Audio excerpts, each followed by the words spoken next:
corpse looks at you with bulging white eyes. The face around them does not look human. It's swollen and ready to burst. His lips are fish-like and his tongue like a ball gag in his mouth. You seem to be holding your breath. A cargo belt twists his neck at an unnatural angle. The body below appears stiff. It's letting out an ungodly rot. The smell seeps in even through your clenched nostrils. Active decay. It's okay to throw up, officer. No one is judging. He's about to blow! Cock's gonna blow, Kuno!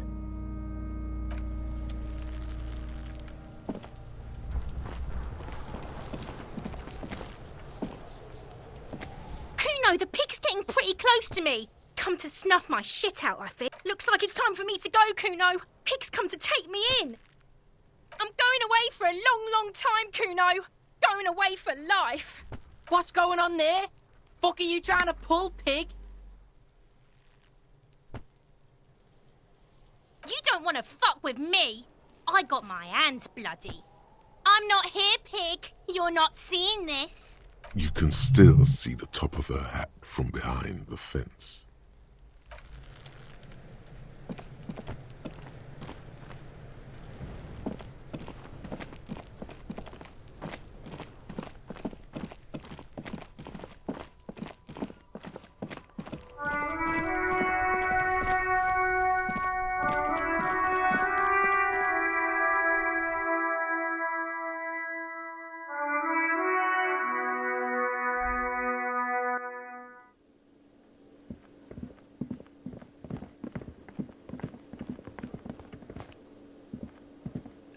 Can I help you? Mine? No, it belongs to the Whirling in Rags. Thank you for clearing that up. Why do you keep the container locked? Why? To keep the hobos and drunks out. That's why. And the neighbors too. They put their trash there and they don't pay for the garbage company. I thought as much. And are you the only party with access to the trash container? Well, yes. Us and the garbage disposal company. It seems a little callous, doesn't it? Something stirs in you. Okay then, maybe you're callous yourself. What do you need them for? It concerns the case. Please cooperate. Just bring them back once you're done, please. What thing? Yes, not the whole damn union, thank God. Just the nastiest and loudest faction. They come here in the evenings. Dumb, unruly types. Think they're big shit. But they're good customers. They place big orders and always pay on time. We should find out who this Lord faction is, occupying the booth. Loudness means talkative, and we need info. We don't. We have to wait. They'll show up sooner or later. Men get hungry, even striking men. If not today, then they'll be here tomorrow. There are these things called days. You sleep between them. He's saying they'll come after you've slept. Just making clear you got that. What are you, a cook now? That's none of your business. He wasn't pan-fried, he was lynched. What could the kitchen possibly have to do with... Fine, okay. The kitchen is closed until 1 p.m. because the cook is working. You can snoop around after that, if you must. What? By the way, you should come back to this thing-based questionnaire if you see anything interesting in the Whirling later. Absolutely out of the question. Absolutely in the question. First we find a sad banger. Then we sing this place to shit. Your body is ready, sire.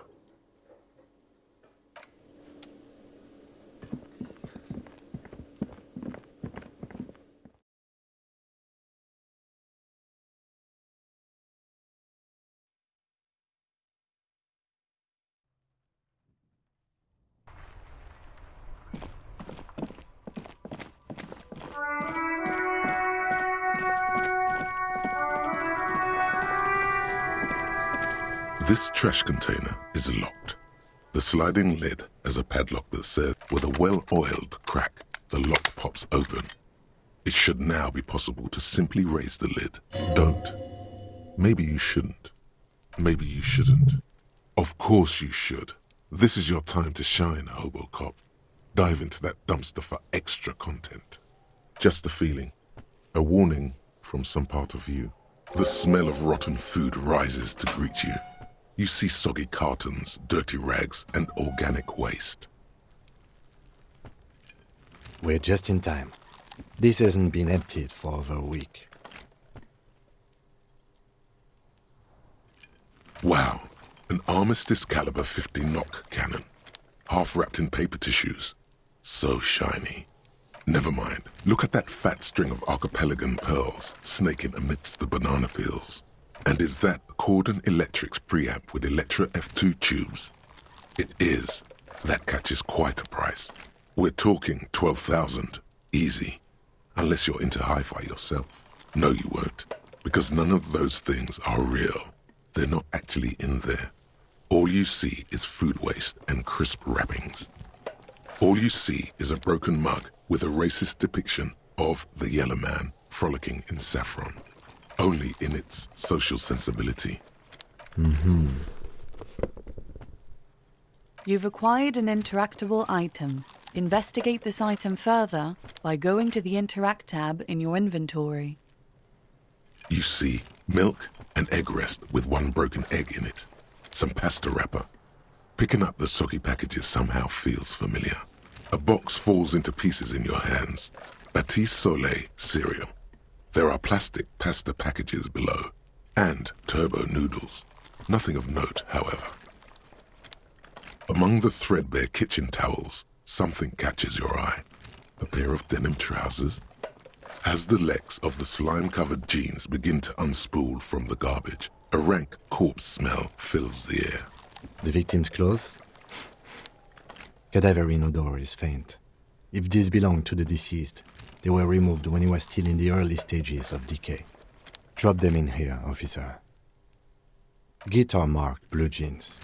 Pockets empty or emptied. He wore them with a belt, too, a white belt. The loops appear stretched, but the belt is missing.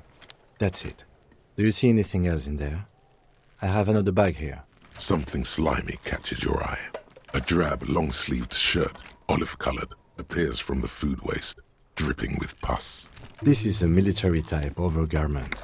No label or serial number. This is the kind of rib-knit shirt that's worn over light armor to conceal it in an urban scenario. Anything more? The rest of the rags are just kitchen variety waste. Just garbage. All right. We should go to Gart again and ask if he knows who put the clothes in the trash. It could be as simple as someone from the hostel cleaning the yard. Or that one. I'd advise against confronting that force. Not really. All we know is the victim's clothes are in the trash. The lid was locked and his establishment had the key. It's just a small loose thread. The lieutenant nods, then looks back into the trash container. It's just organic waste, cold and slimy on your hands. Apple and potato peels, mostly. Unidentified sludge, and the occasional chicken bone thrown in for good measure. But hey, what's this? A blue piece of plastic sticks out from the apple peels. It's shiny. Looks like the corner of something. Something larger. A clipboard. A blue plastic clipboard with moist papers hanging from it. They look badly damaged, but you can still make out forms and notes, written in a man's handwriting. Officer, is that your paperwork? Yes, it is. Look. This plastic has the RCM street grid on it. You've even got an autopsy form. If you don't mind me asking, how did this get in the trash?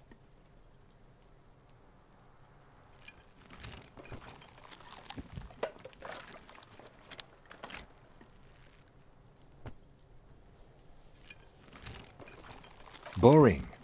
Try dangerous. You should do a thorough inventory of that. Be sure some has not fallen into the hands of the RCM's enemies, organized crime or worse. Official notes sometimes contain informants' names, even undercover operatives. It would also not hurt to start taking notes on the case. Now, tell me what your eagle eyes see. Or are we finished? Some items, such as the ledger you found, are interactable. Go to your inventory and select the Interact tab to read your paperwork. The container sounds a muffled gong. That's one thing off the list. I think we got it all.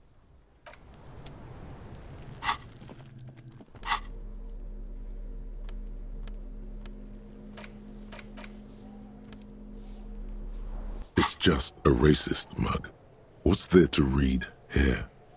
Not much. Oh boy, here we go. What are you going to say about a broken, tossed-away mug that you dug out of the garbage?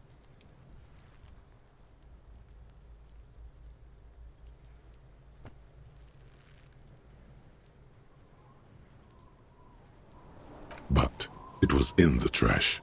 Why not just call it out when you see it? Or do some volunteering work? Just finish your case, detective.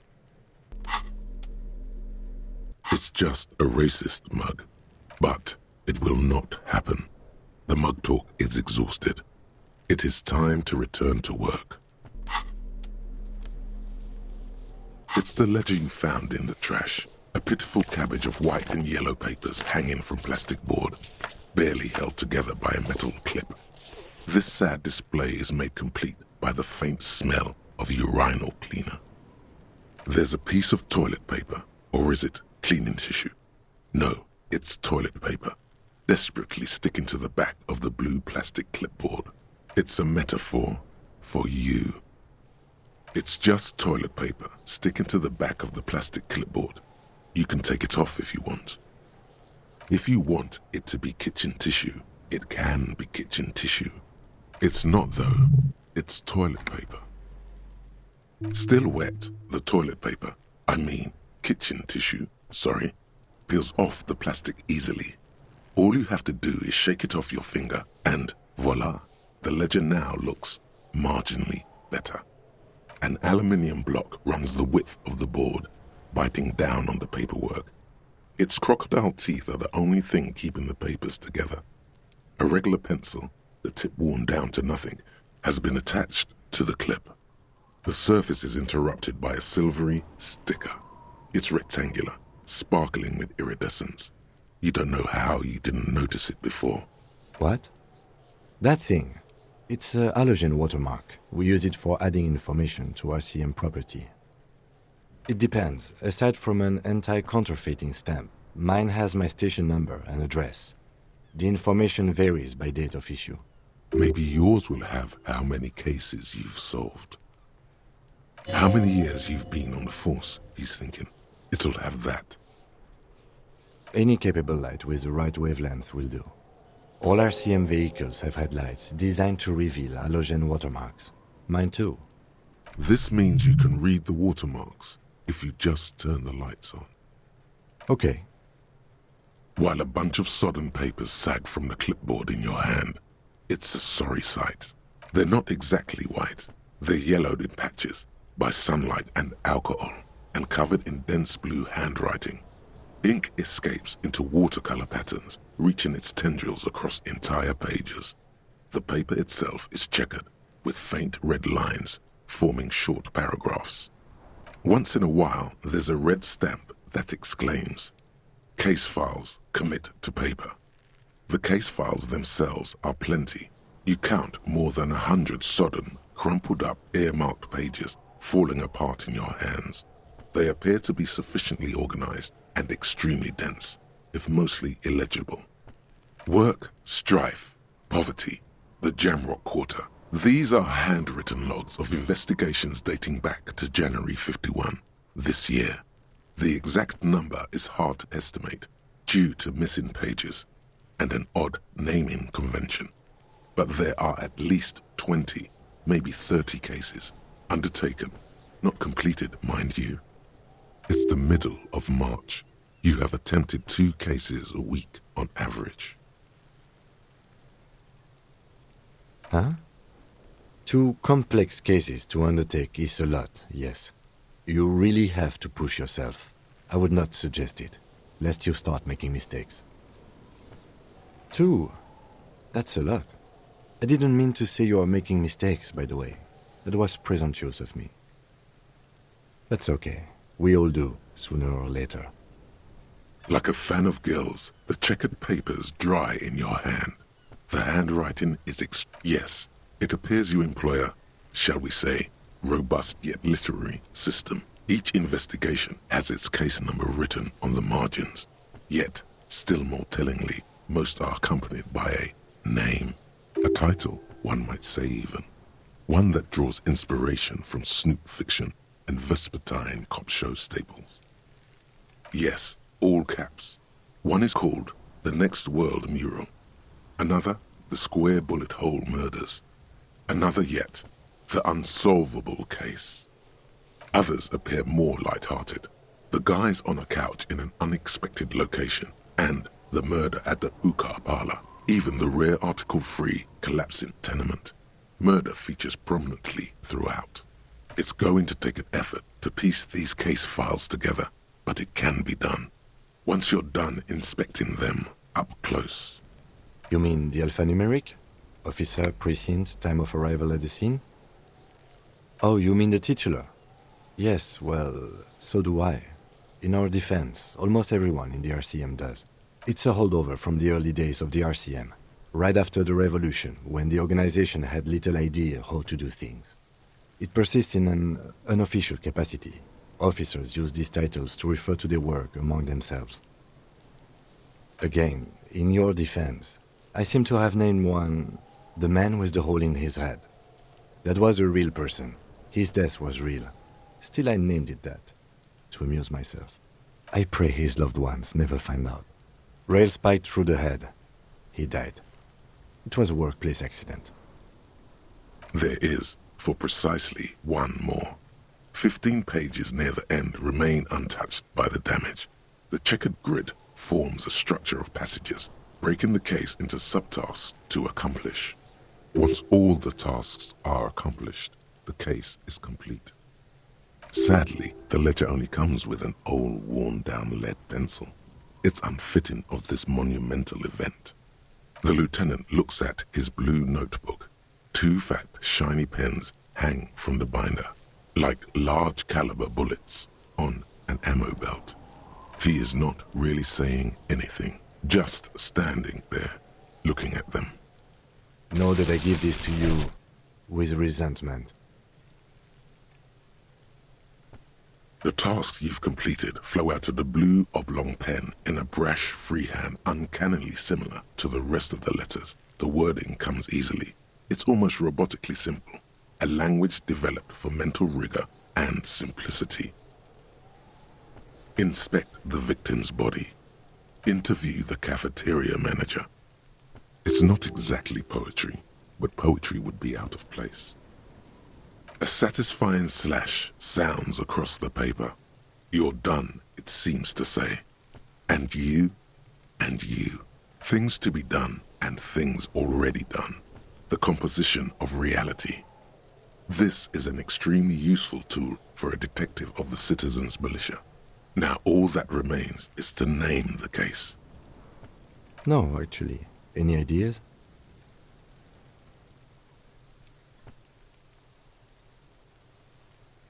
Furies. Yes, well, I don't know. I have to be honest, I'm not experiencing the internal strife that it refers to. And also, could you make it less poetic somehow? Just a normal case name, you know? Think, what would that be? A good normal name. Yes. Great. That's great. That's actually what I was thinking too. The Hanged Man. Good, strong name. We have a very good name for the case now. I'm going to start calling it the Hanged Man. It's good we sorted this out.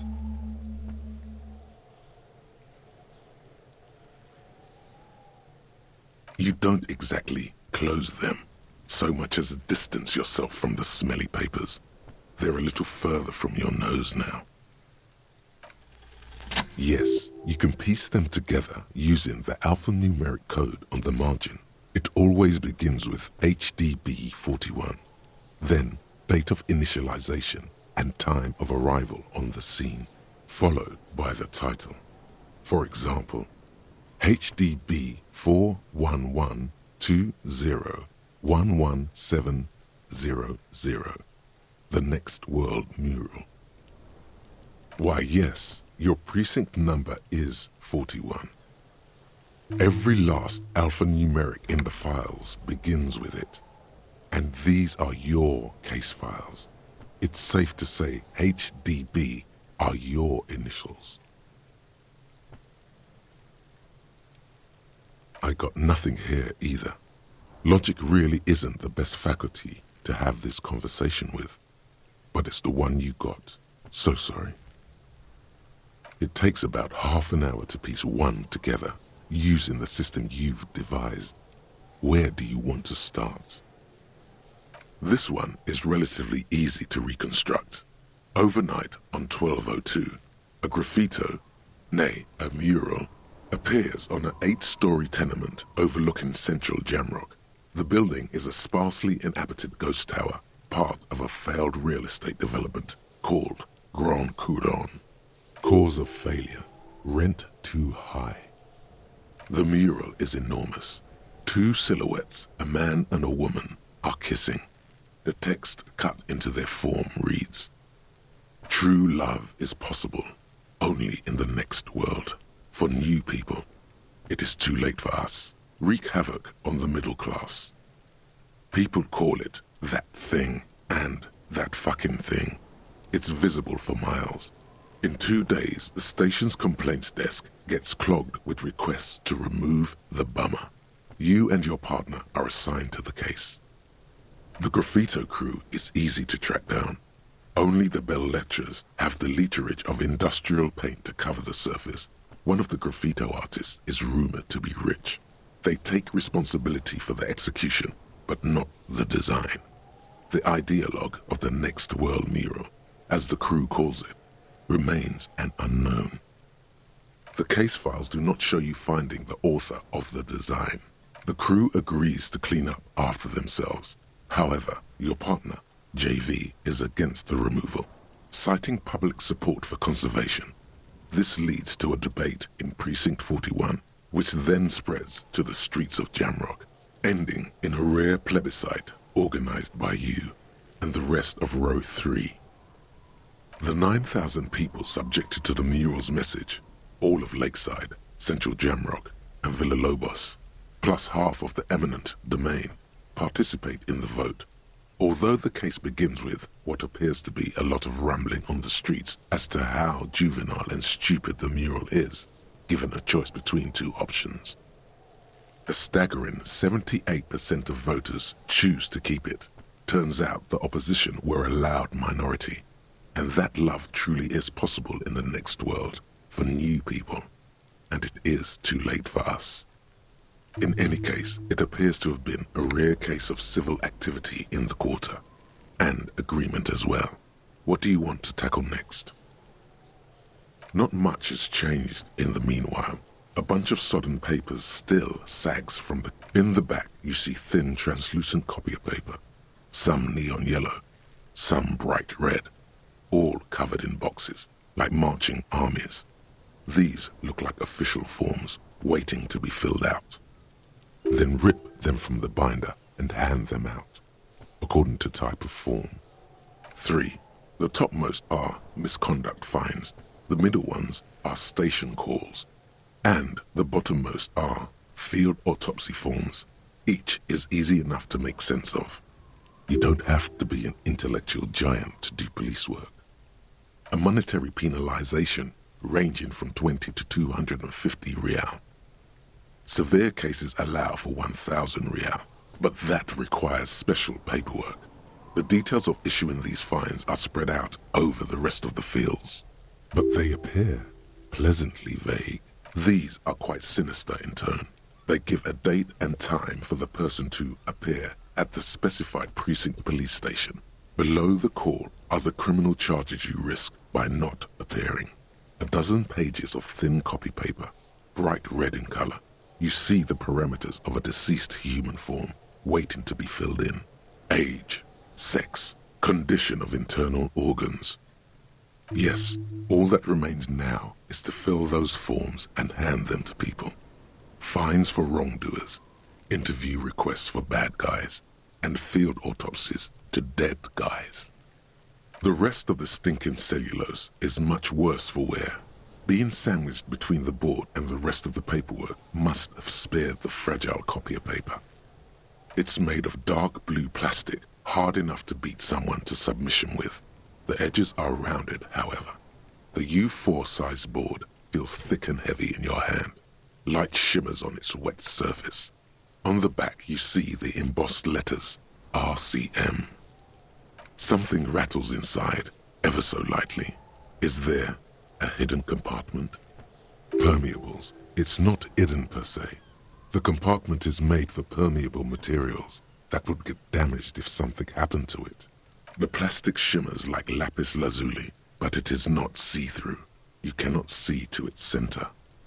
With your hands, U4-sized pages hang from the clip screwed to the top of the board. The two sides of the board appear slightly misaligned, like a drawer that's come off its slides. If you bend the plastic on your knee, slowly, the slides snap back into place. It should be possible to just, without resistance or sound, the two panels move against each other. The compartment is now open. 2 ticket stubs and a handmade postcard. 2 octopuses are smiling, reaching their tentacles toward each other in the colored pencil drawings. The tickets permit access to the zoo in Revachol East. The aquarium costs extra. These let you go there, too. Thin wax paper has been glued to a piece of cardboard. Sounds like leaves rustling when you pick it up. You see violet flowers, floral patterns, patches of glue. It smells of chewing gum, apricot flavored. A touch of cinnamon, the end of summer. You think the label says tutti frutti. Familiar handwriting lines the inside of the card. Looped, round letters in a woman's hand. A young woman in her 20s. There is care, effort, and a smile, you think. Although that is not something you can read from someone's handwriting. Harry, it begins. You're already reading. I wanted to write you a letter so you can read it when you wake up. Maybe it will make you happy. Throw it away, please. A merciful wind blows in from the bay of Revachol, dusting the ground at your feet and raising newspapers far away. You feel the card slipping into it. Your hands shake, holding onto it.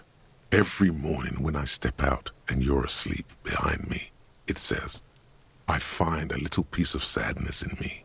I carry it in my chest down Voyager Road. Every step I take, it grows. By the time I reach the fuel station, it has filled me entirely.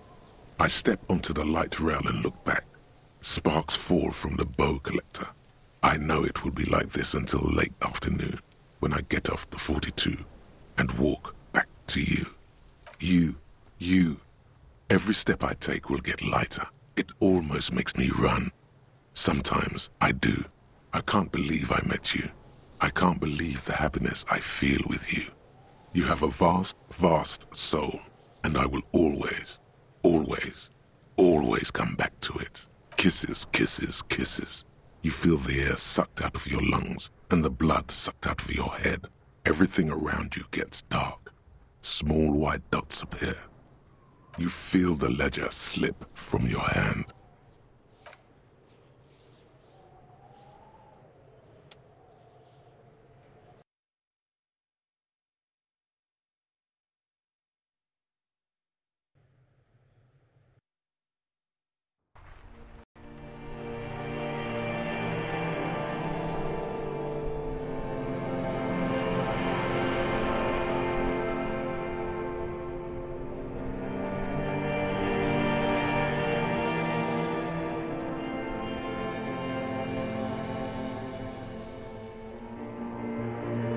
There is nothing.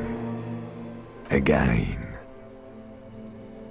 Nothing sad, brother. No treachery, just blackout. Well, almost nothing. There is the ground below you, that's still there. And the small light that's on, fluttering, somewhere in the basal ganglia. That's me. Blue eyes, that's me. Who was what? He speaks of the sickening longing, the unwell emotion. Even in the darkness, he's grasping for it. Still trying to hold on to the great sorrows slipping in the water. Slimy. The call when you're dead, brother. Here in the paleo-mammalian cortex, we call it the shadow. Because it's always there. There is no Voyager road. There are no roads, no houses, no lights in the windows. It's all on pause. Bloated corpse of the past resurfacing. Beautiful. Believe me, stupid ape, its lack of beauty was not the problem. You think they would let you? Until you disintegrate into biomolecules? No. Someone is breathing on your face now, inspecting your pupils, stupid idiot. Yes, they're pouring something on you. It's in you. And It's delicious. Glowing lights on a dashboard emerge out of nothingness. In the upholstered cabin of Lieutenant Kitsuragi's motor carriage, seated in the driver's basket, the air is thick with leatherworks and heavy fuel oil. Cold water runs down your chin. Drink. Water. The water is cold, silvery, the stuff of life itself as it pours down your parched throat. The pounding in your head recedes. The darkness parts. Drink. You haven't drunk water in 2 days. Did you know the human body is not made to survive on alcohol alone? You need a secondary form of hydration. With greedy gulps, you down half a liter of cold water. Some of it spills on the driver's seat. The lieutenant pays no heed to it. What happened?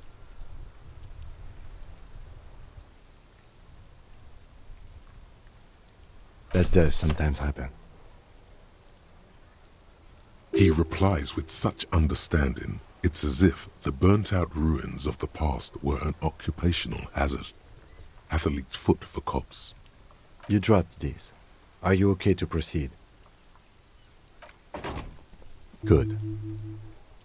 The Ledger of Failure and Hatred is a special item that can be used both as an interactable and a tool equipped in your held slot for skill bonuses. Find it under the Tools tab in your inventory.